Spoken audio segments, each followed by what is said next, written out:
Welcome into the DNVR Avalanche podcast presented by DraftKings Sportsbook. Use code DNVR when you sign up for a new account to get amazing odds boosts every single day. Rudo, Jesse, Blais coming at you live as the Avs drop this one to the Arizona Coyotes in regulation 2-1.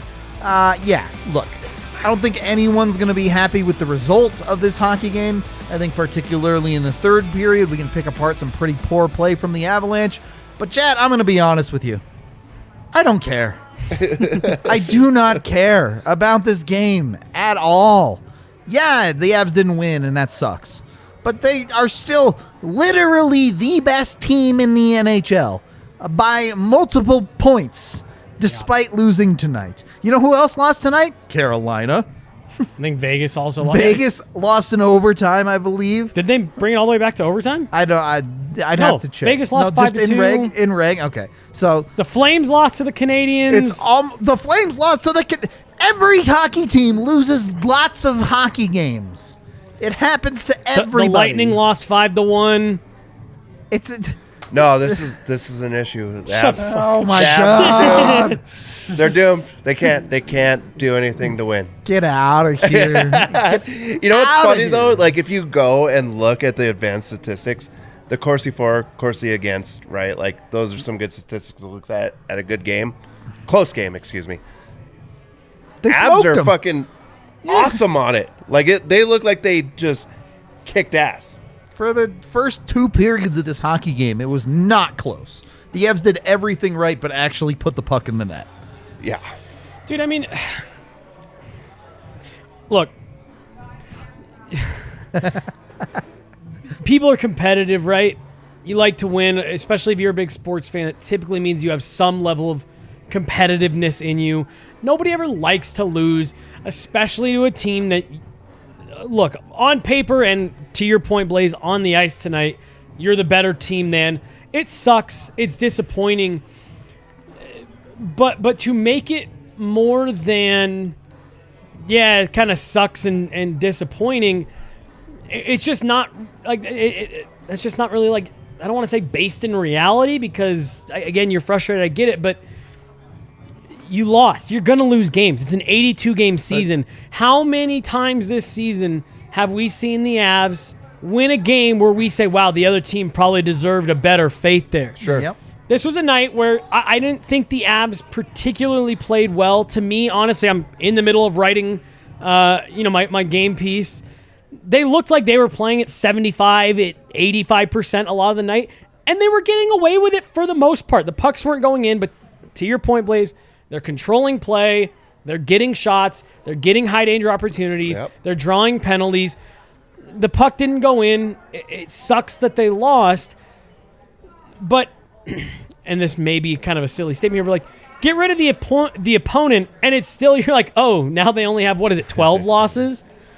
It's just 11. 11. So it's just in March. Right. And now, sure, you can say, like you said, there's a few things that you can see in the third period. And honestly, throughout the game, I thought there were some sloppy moments, maybe some moments where, like you mentioned, a little bit of overconfidence, a little bit of, well, we just know we're better than these guys. Sure.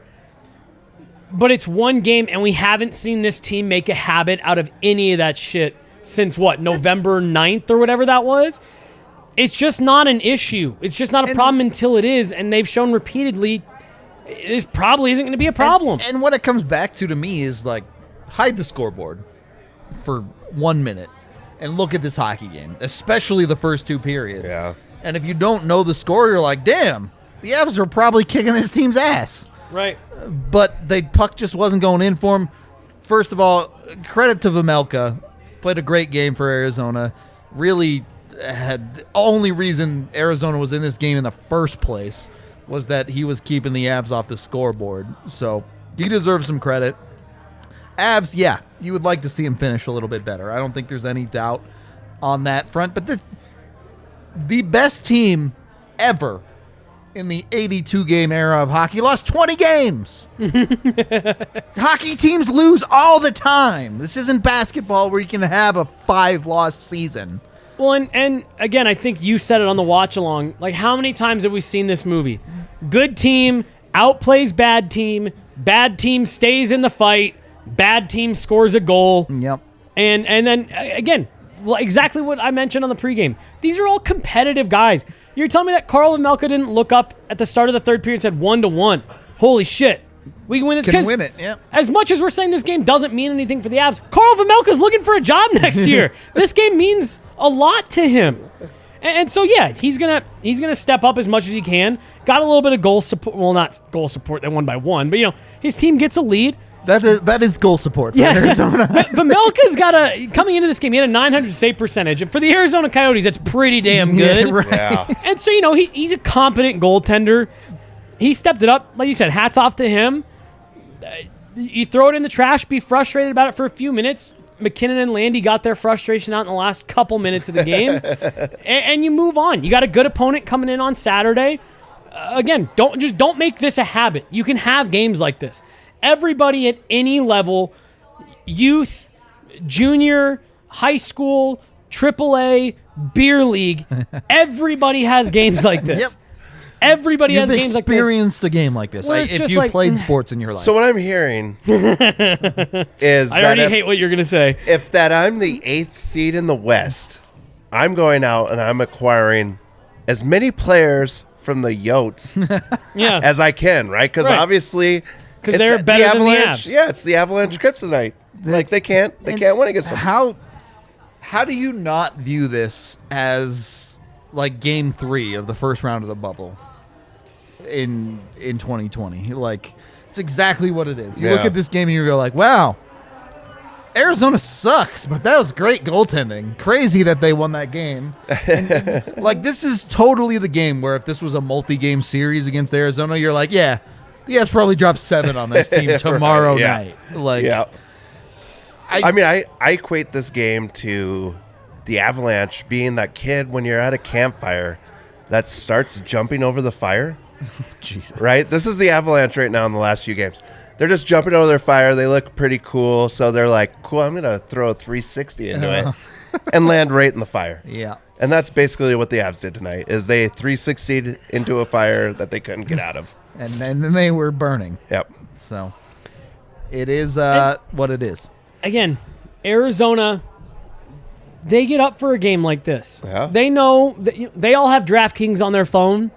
They see where the odds are. You've got some talented guys over there. These are all, how many times do we say it? These are all NHLers. Right. Clayton Keller's a good player. Yep. Regardless of how you feel about him, Phil Kessel, good player. Carl Vejmelka played very well. Like, you've got good, legitimate NHLers over there. They get up for these games, and when you find yourself in a game because you've gotten some help for your netminder, it's easy to get up for that next period. Yep. It's really just not that big of a deal, man. The gap between the best team in the NHL and the worst team in the NHL was on display here in the fact that it isn't very much. On any given night, any NHL team can beat any other NHL team. I mean, look at last night. Toronto lost to Buffalo. Yeah. Every 5-1. It wasn't close. It wasn't even, that game was outrageous. Every single NHL team, I guarantee you, I don't care whether you go look at Florida, Carolina, Vegas, whoever you want to look at, every single NHL team in the league is going to have a handful of bad losses to bad teams because that's what hockey is. Yeah. You literally just lose sometimes. I just really didn't have an issue with the way that the Avs play. Again, a little bit of sloppiness, stuff you'd like to see They're a cleaned little up. lackadaisical. I didn't like in the areas. third period. Yeah. The Yeah. first 2 periods, I don't know what you asked for other than score. But again, like it's like I didn't really like the third period. right. I don't hate it. Sure. And you know, Francouz, fine. But it's just See, I disagree with this take from Derek at the bottom. He's complaining about the power play. Yes, they didn't score tonight, but it really wasn't that bad. They generated quality opportunities. Again, the puck just didn't go in. Then that happens. yeah. The only thing that I could really say frustrated me in this game was I thought they had some poor shot selection in the first 40 minutes.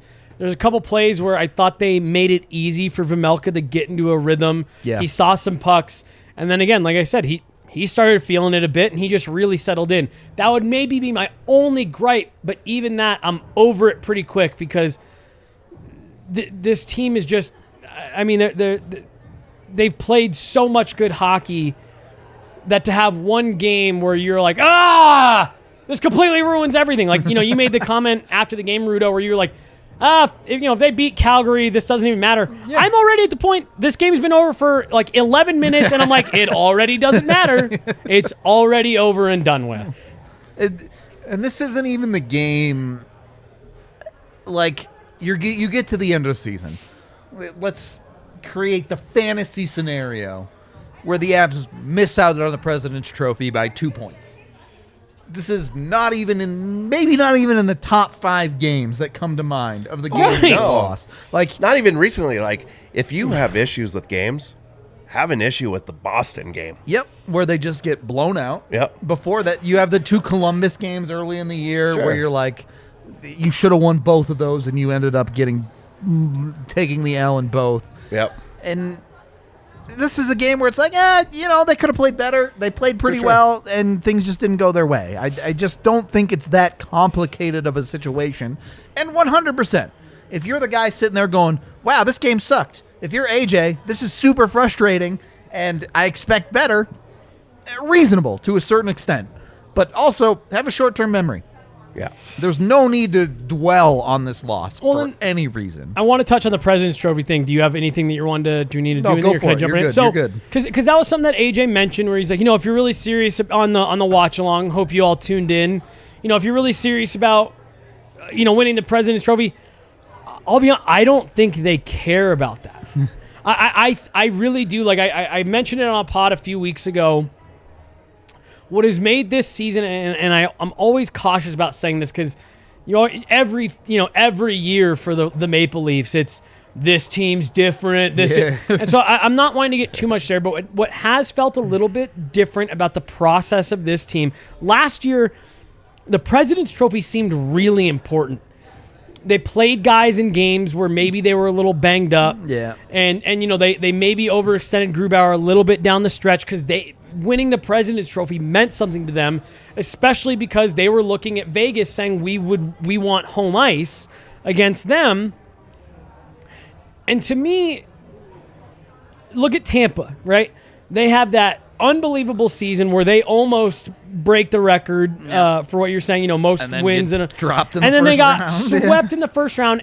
And what has changed for Tampa in the last couple years? They're always near the top in the East. They're always a top team, but you don't hear them talking about By all the Blue Jackets, by the way. Right. Matt Duchene and company. You don't hear them talk about that stuff. They don't focus on the regular season awards. I think last year was like a kind of a splash of cold water in the face where it's like, yeah, all that stuff is awesome. And if the President's Trophy falls into your lap because you're just that good, great. But I don't think they care about that. I think they care about understanding who they are, playing to their system, following their process.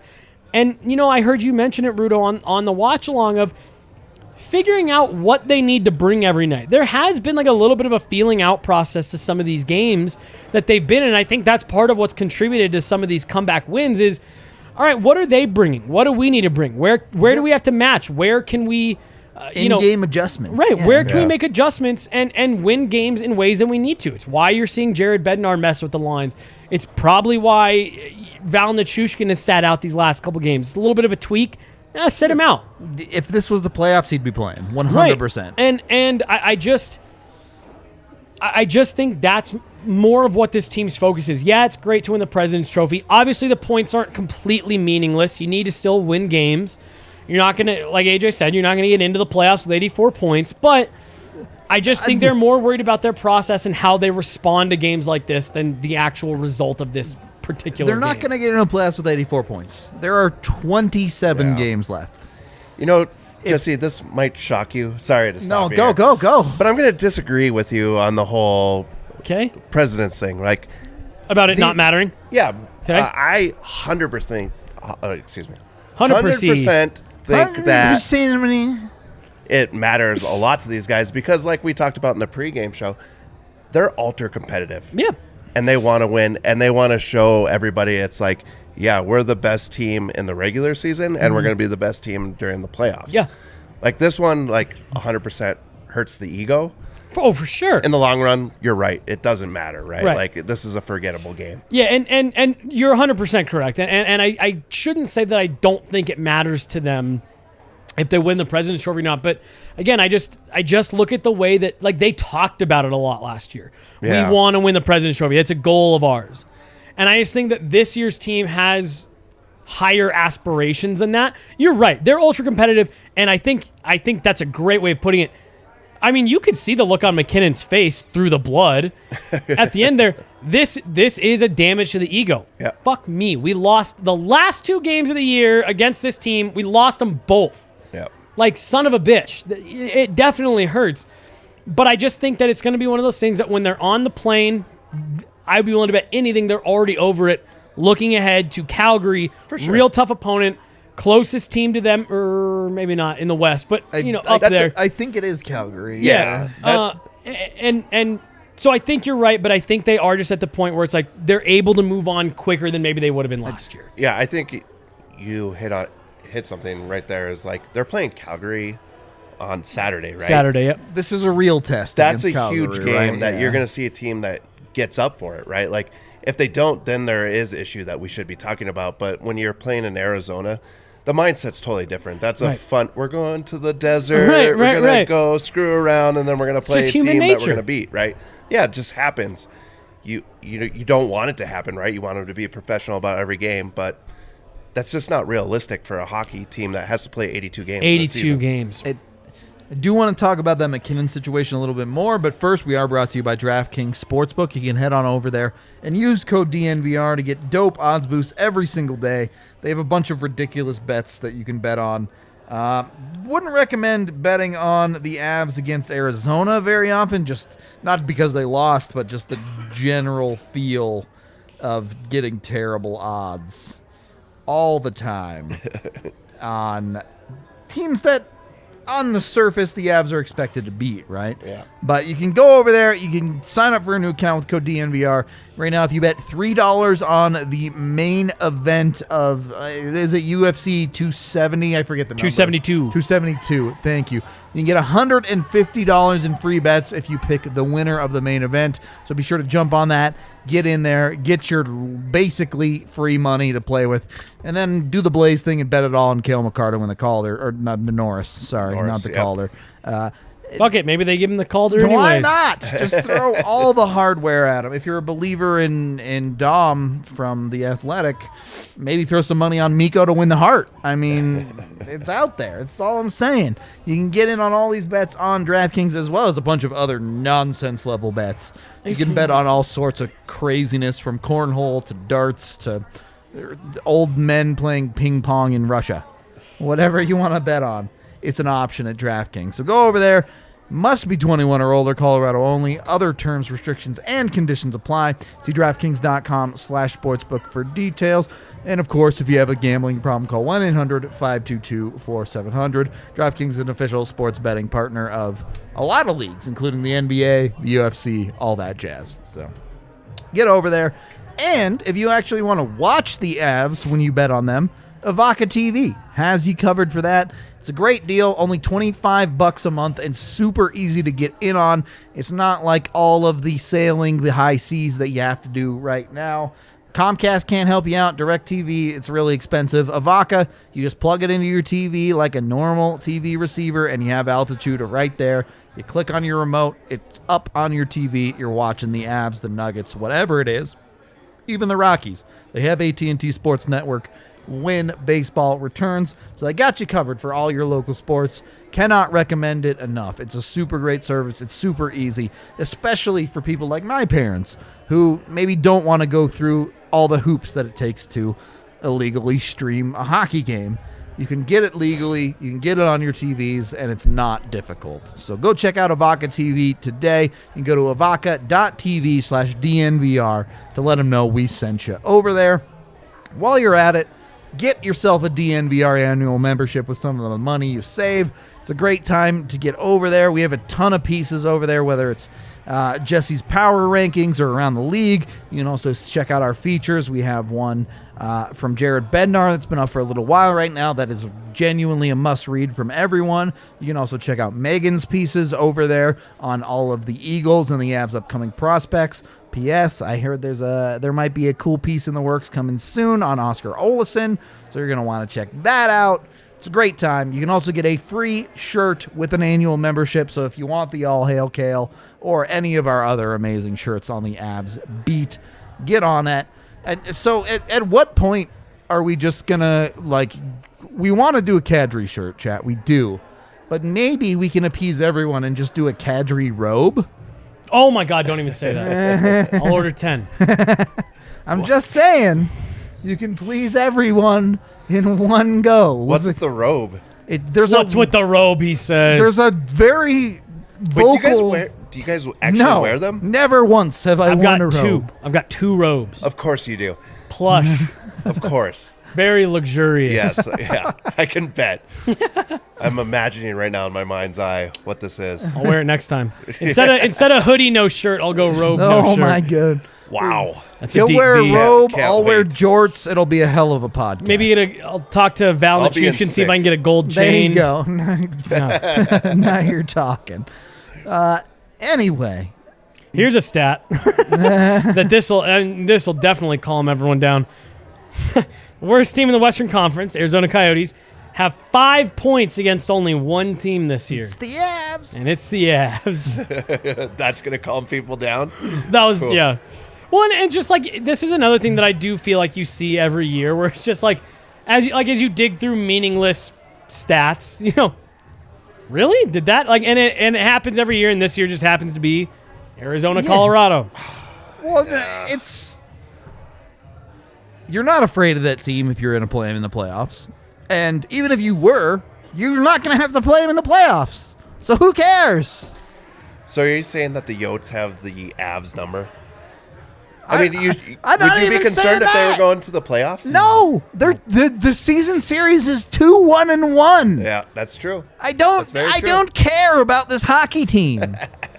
Well, and it's also, seriously, the Avs looked like they were playing at 75% tonight. Yeah.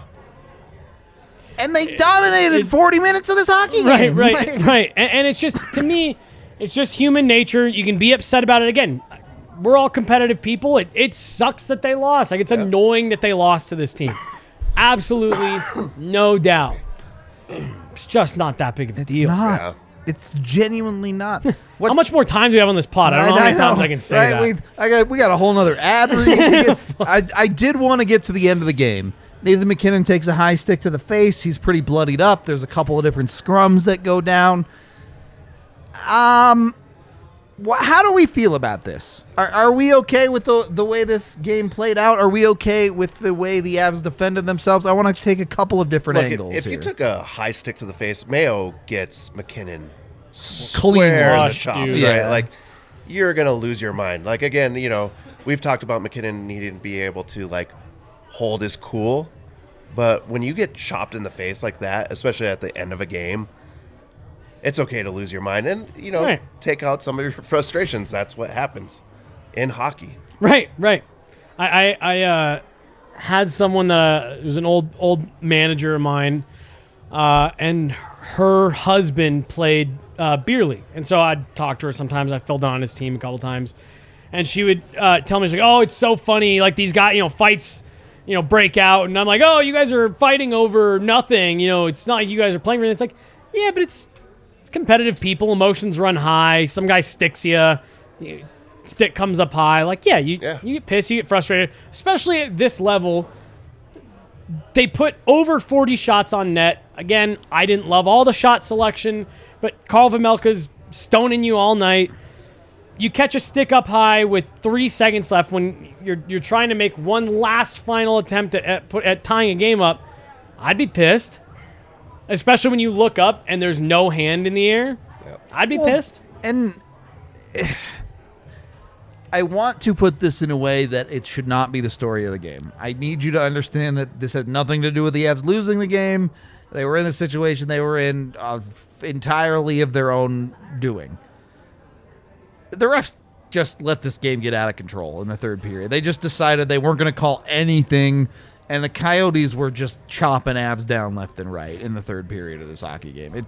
It's just a reality of what was going on in the third period, and unfortunately, this is what happens when you let that go on. The players are going to police themselves. Yep. Stuff like this is going to break out, and they're going to handle it themselves. So it's the room that the NHL put themselves in this hockey game. What I will say is the Avs had no problems handling themselves, and it had nothing to do with Curtis MacDermid. So why is he in the lineup? Especially if you look at his time on ice as well. I was just looking at this right here. Let's see. Oh, sorry. I was just looking at his time on ice. Amateur. I know. Sorry. So bad. 4 minutes, 55 seconds on ice. It's taking up his spot. I'm sure he's a great guy. Obviously, they love him in the room. I don't have any problem with him being on the team. But you're looking at this and you're saying, you have Nathan McKinnon throwing hands with guys. You have Landy getting into scrum. The Avs can handle themselves. Yep. They don't need a guy to be the big bully on the ice. Can you do better is my question. Then what? Curtis MacDermid. Is there a person that can slot into that fourth line from the Eagles right now that would have a better chance of maybe establishing himself as a fourth liner? I mean, you also have to keep in mind no Val Nichushkin tonight. Yep. Sure. I think McDermott staying in the lineup last week in favor of Joe Sanabe-Kubel. I think that was very deliberate. Look, I mean, you guys know. The players know who's good and who's not. Yeah. Curtis MacDermid is very well aware of where he falls in the hierarchy of talent on this team. He's an awesome guy. I root for him every day. I mean, dude, he works his ass off. No doubt. He was the last one off the ice at practice yesterday by about 40 minutes. He stays out there and he works. He's a good dude. I'm not in the business of trashing on the guy, but they're all well aware, right? They all know, including Curtis MacDermid, that at full health and when everyone on this team is going, he is the odd man out in the lineup. And I think that was a bit of a message that Bednar was sending last week that, hey, the effort that guy's putting in is I value more than what we're getting out of you, Tyson Jost. When it comes time to go to start playoffs, one, this roster may look a little different anyways. And two, I would be surprised if he was in, and I would honestly even be surprised if he was the first guy kind of, using air quotes here off the bench. Right. Yeah. I think there are a couple guys with the Eagles that they would plug in instead. But right now, he works hard. And even though he's not the one actually mixing it up, there is just a teeny tiny little bit of that deterrent factor that he's right here. He's right here if we feel like we need him. Now, part of my argument for all the people that say the Avs need to be tougher to play against is exactly what you're saying. I don't think they need Curtis MacDermid. They've got some tough customers as it is. But yeah, I mean, it's just. Well, listening to other podcasts around the league, last year that was kind of the narrative, right? They're too soft to play They're too soft. This year it's kind of changed, even with MacDermid in there. Regardless of MacDermid. Yeah, it's this isn't a team you want to mess with because, they can light it up on the scoreboard. If that's not happening, they're fine mixing it up in the corners as well. So I don't think that's the narrative really this year. I think for Avs fans, that might be something that's stuck around. But like if you listen to other teams talk, it's not an easy team to play against. Yeah. No, they're heavy. They play hard. I mean, Taylor Hall straight up said himself, I spent 60 minutes looking over my shoulder, and it showed. It did. You know, and yeah, Curtis MacDermid was in on some of that, but he was absolutely not the only one. This is a tough team to play against. And this kind of goes back to what I was talking about earlier when we were having the President's Trophy conversation. They understand. They really seem like they understand themselves better this year. I really do think that these last 2 playoff years have had a real impact on them. The bubble, and then last year's second round loss to Vegas.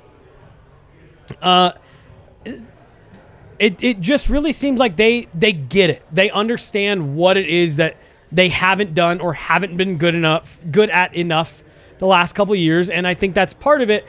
I think the MacDermid thing is there because, I mean, like, we saw the fight with Reeves and we saw the fight with Delorier. Dude can scrap. Like, when he gets someone to go with him, I wouldn't want to fight him. You know what I mean? Like, I mean, now Dude, I wouldn't want to step on the ice with him. He dunked me at every turn. I'll say now I'm also 5'7", like 5'9" on skates first thing in the morning on a really good day, you know, and but you know what I'm saying? Like, yeah, there is that little bit of the intimidation factor of like, hey, if you guys really want to do that, he's right here. And he's wired to go. I mean, that's one thing that I have heard about him is that he's just like a little bit, you know, he's got like the twitch in his eye a little. He's just got that psychotic look. Yeah. But it's they'll find something better to take up those minutes. But as of right now, especially when you got guys out of the lineup, I think Jared Bednar's fine having a little bit of that intimidation factor. Let's talk about the major positive of the game here. King of the game, the only goal scorer for the Avs in Devon Toews. The Avs defense keeps shining through when it comes to the production. You know, not going to go down as one of the highest danger opportunities for the Avs tonight, but sometimes you have to rely on shots like this to beat a goaltender who's hot. You get bodies in front, you get a good shot, it goes in the net. Toews now 11 goals on the season. Dude's just a machine, right? Like, what do you even say? I mean, great. You got some offense from him, but defensively, he was great as well. Yep. And you look at the metrics every night. Every night, Devon Toews is somehow on the right side of the metrics, and you're like, you don't tell him anything. You say, go play hockey, bud. Keep doing what you're doing. Good job. Yes. And that's the end of the conversation. He's just an actual monster. And, like, genuinely, I'm pretty confident Makar's going to win the Norris, but it would not shock me if Toews was in the top 5. Should be. Yeah. Should be in the conversation. Makar definitely needs to win that Norris Trophy, though. Not just for everybody else. Personally, for me. I mean, we were talking about it downstairs, Blais. Barring something happening, I'm not even going to float out into the universe. As good as Victor Hedman is, he's having a really good year. Yep. I think we talked about it a couple weeks ago that like every year there's a couple awards where it just, and I think Igor Shesterkin is that with the Vezina. I mean, he's having a great year, but he could fall apart down the stretch here, and he's probably still going to win the Vezina. Yeah. Sometimes it just kind of seems predetermined, predestined. This seems like Cale Makar's year. Yep. I agree. It's gonna. It was Adam Fox last year. It very easily could have been. There was a great argument for Cale Makar. Yeah. But it was Adam Fox's year. And barring injury to Makar, I think it's going to be real tough to take it away from him. Yeah, I agree. I just don't know how you do it, but is what it is. We are brought to you by Breckenridge Brewery, so you can pour one out for whoever doesn't win the awards this year. Go get yourself an Avalanche Amber Ale. It's delicious. I had a couple on the show of the watch along tonight. You know I love them. You know you can get them down here at the DNVR Bar. You can also get them at your local liquor store. Use the Breck Beer Locator online to find them. And anytime the Avs are playing, have a Breck Brew in your hand. If they score 2 goals in the first period and keep your receipt, send it over to breckbrew.com. They will give you a beer on them. So free beer, watching Avs hockey, that's just the best thing you can do with your time. Also brought to you by Green Mountain Dental Group. They are the best family dentist in the Denver metro area over in Lakewood. Is that a short drive for you, Jesse? I don't know where you live. Green Mountain Dental? Yeah. No, it's actually a far drive, and that's how good they are. I'm willing to travel a great distance to get there because they are that good, for real. So there you go. Get on over there. Jesse has mentioned it. They take care of you extremely quickly. They'll get you in and out super fast for whatever you have to take care of. They also give you reminders of when you have your appointments and all of those dates that are important. They're great at what they do. They take care of you top to bottom. Cannot recommend them enough. Get over to Green Mountain Dental Group when you get a cleaning, x-ray, and exam with them. They'll give you a free Sonicare toothbrush just for taking care of your teeth. So jump on that. Also big sports fans. They always talking Avs with me when I go in there. And it's just overall great experience. Also, with Breck Brew, we are giving away tickets to the game on Saturday night, thanks to Breck Brew, the 5th. Go over to Instagram. You can see the rules on our Instagram, DNVR_sports. All you have to do, get up in your best Avs merch, whether it's an Avs jersey, maybe some DNVR merch, you got a Breck Brew hat, whatever you want.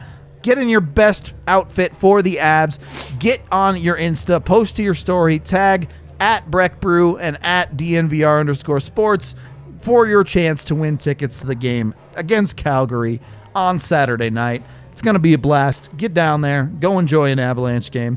I think everyone on this panel is expecting a pretty good response from the Avs against Calgary. Yeah. I mean, can I win that? Am I allowed to win that? I don't know. I'd let you win it, Blais. Thank you. I appreciate that. I feel like you could just ask for tickets at this point, probably. I mean, that's a game to go to. It should be a good one, genuinely. I'm looking forward to it. So, good game to get tickets to. Go enter on Instagram right and now. Third period of the DNVR Avalanche podcast presented by DraftKings Sportsbook. We do have 2 super chats to get to here. $5 from William. I'm sick of getting goalied by the Coyotes. I thought when we got Kemper it wouldn't happen anymore. Guess I'm wrong. Look, a silver lining, if you're going to have a team that goalies you, one that's irrelevant is probably a good team for it to happen against. I don't know. I mean, as a goalie, do you just want to go to Phoenix because you get shelled every night, so you just get better because you're getting shelled? I mean, the Avs had 43 shots on net, right? So, like, obviously it wasn't something where they just weren't, producing. They just couldn't finish. Didn't get ones to go in the back of the net. Yeah. It is what it is. Vegas currently holding down the last wild card spot in the Western Conference by 1 point. They sit 1 point ahead of Dallas, who's in 9th. Gonna be tight. Gonna be a tight March and April, folks. Not for the Avs, but for some teams. I mean, down there's a lot of teams that could strike. You're going to be scrapping every single night for sure. If you're Vegas and you lose to Arizona, you're hitting a lot more panic buttons than we're hitting tonight, I think, for sure. Does Vancouver stay hot? Yeah, they're not out of it by any stretch of the imagination. And then they won tonight. There Vancouver. you go. $5 from Real. Did Blais bet on McKinnon to land over 4.5 punches? What a bet that would be. There should just be a bet fight yes or no in any given game on DraftKings. I would actually love that bet. I think that's kind of sick. The face-off one. That was one when I saw it, I was like, all right, you're a degenerate if you're betting on who's winning individual face-offs.